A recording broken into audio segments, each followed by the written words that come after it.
Look, I think Janet Jackson, like every other American, whether you're a celebrity or not, has a right to endorse, support, or not support whomever they want. So she's got every right to not like Kamala Harris if she doesn't want to. But that's not what she said. What she doesn't know, what she did was spread misinformation. And I think it's very irresponsible when you have a platform the way Janet Jackson does to use that platform carelessly to spread misinformation based on a racist allegation by Donald Trump. Right? It was Donald Trump who tried to say Kamala Harris just turned black. So let's just go through the 101. Kamala Harris is the daughter of 2 immigrants. Her mother is South Asian from India. Her father is black from Jamaica. Here is a picture for all of you who need, or for Miss Jackson, if you're nasty, here's the damn picture. So y'all just heard that audio right there, and that came from an episode of The View where Ana Navarro was up there speaking about the recent comments that Janet Jackson made, and basically, like I told you, it's been wrapped up in controversy for like the last week or so, going on 2 weeks. It's crazy how that comment literally has people up literally knee deep in their feelings, and I wish I had a hold of this when I did my live stream on the Janet Jackson Kamala Harris situation. But before I actually get into it, I wanted to show you the full screenshot of where I got this from. And this popped up in my timeline again, how X's algorithm is now. It's just based on algorithmic things and engagement and what you would probably want to see and all types of stuff. But this popped up on my timeline. Never followed the page, never heard of it until today when I came across this video. From this page called Why is Latinas Linked? They said, why does Janet Jackson have to spread misinformation? Kamala Harris is black and South Asian. Thanks Ana Navarro for setting Miss Nasty straight for being nasty. Black and brown where? That's all I have to say. Black and brown where? They keep saying that there's this black and brown coalition going on, but I have yet to see it or experience it. But fine, whatever. But I think one of the biggest problems I have, I'm gonna try my best not to stretch this video out because I've already said what I've wanted to say for the most part in the live that I did.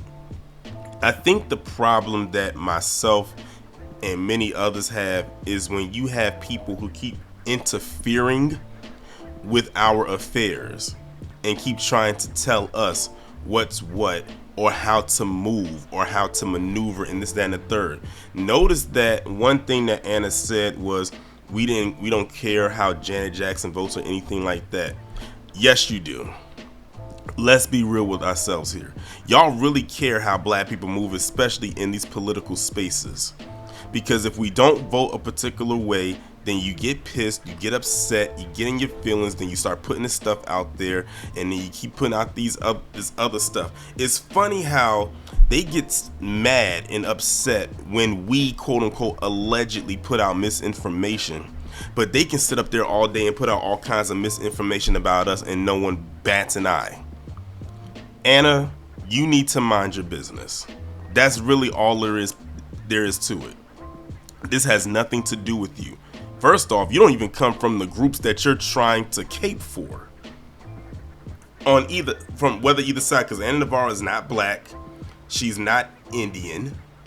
This woman, I don't know where in the south of the Borderian lineage she lies, but she's somewhere under that umbrella. That's where she's at.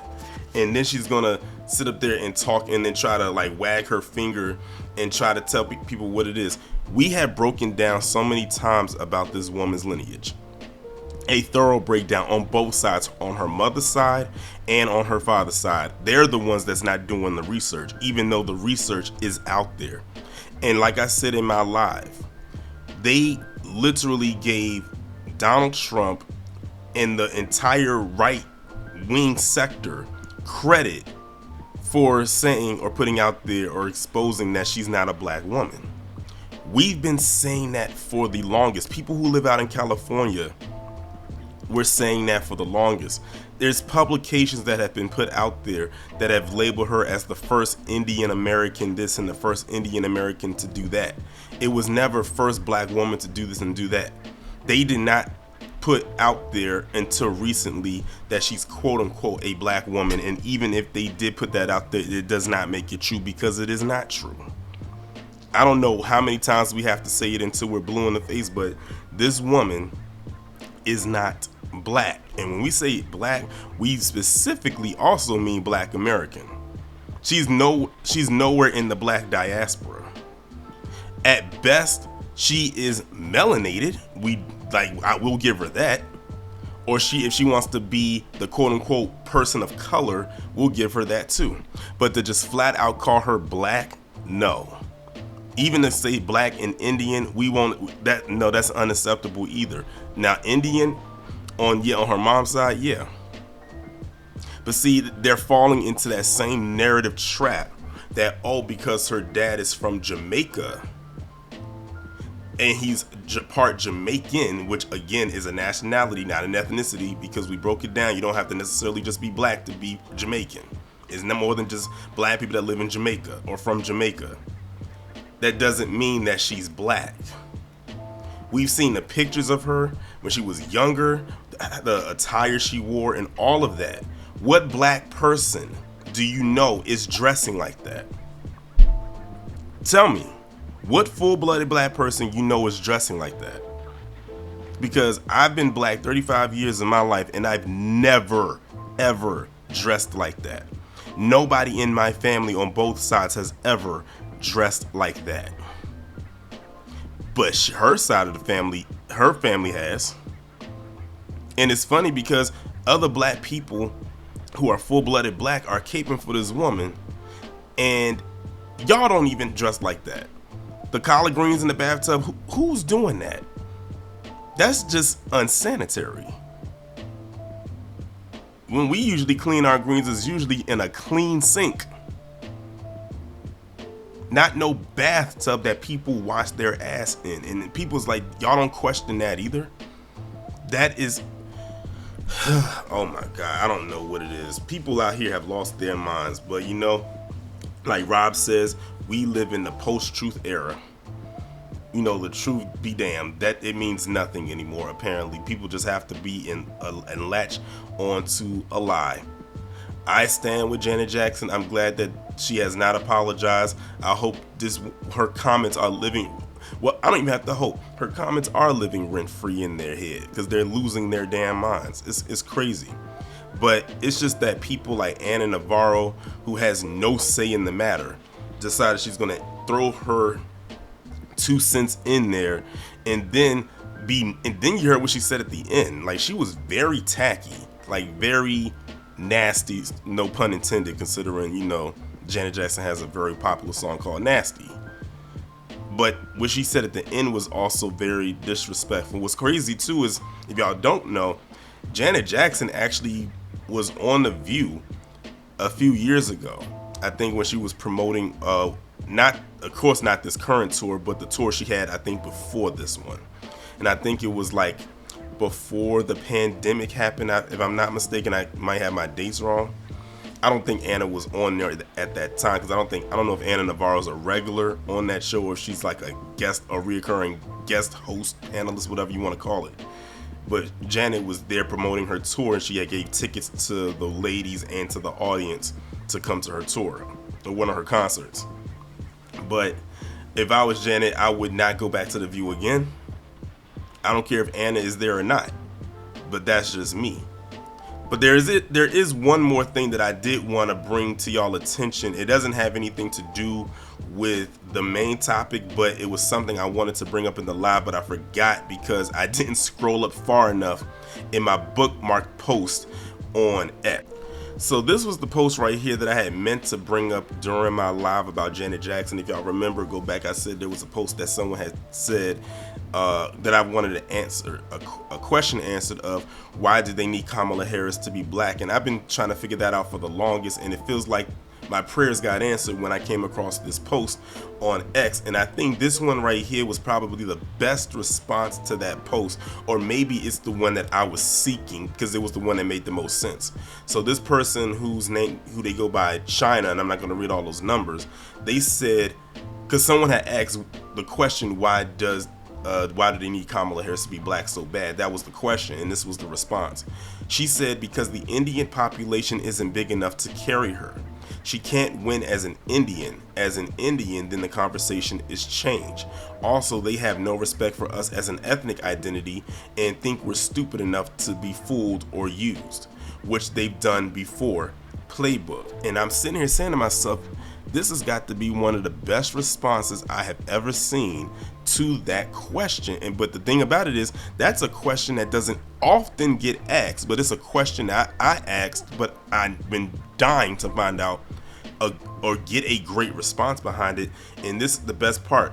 So in my opinion, that first part of the response is the core part of it. The part where China says because the Indian population isn't big enough to carry her. And when they say Indian population, of course they're talking about people here who are registered to vote. They know that they can't carry her, so they have to put this thing on as, oh, let's label her as black because, you know, black people or black women are the backbone, quote unquote, of the Democratic Party. So we have it labeled as black, then we can be like, oh, she's catering to black people, opposed to just having her be labeled as Indian. Then that means that, oh, she's not talking to black people, she's just talking to people who are Indian. Well, guess what? She's been talking to every other group, mainly, primarily, except black people, except for when she wants people to stump for her or to go out there and vote for her. So it doesn't really matter which angle they came at it with.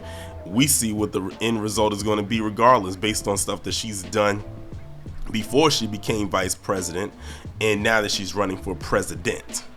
So really, it doesn't really matter which way you go about it. She's going to do what she wants to do anyway. Remember, this is the same woman that said that she's not going to do anything that specifically benefits black people. No, we all saw it.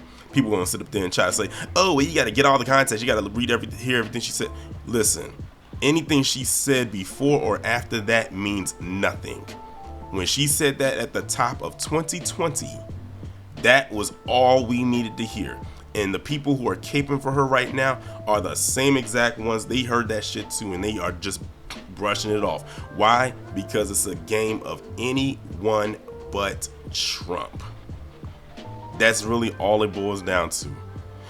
Many of them don't even know one policy this woman has, but because she's going against 45, they gotta find a way to get her in. This woman could be having a policy that could really, really ruin us, but they don't care.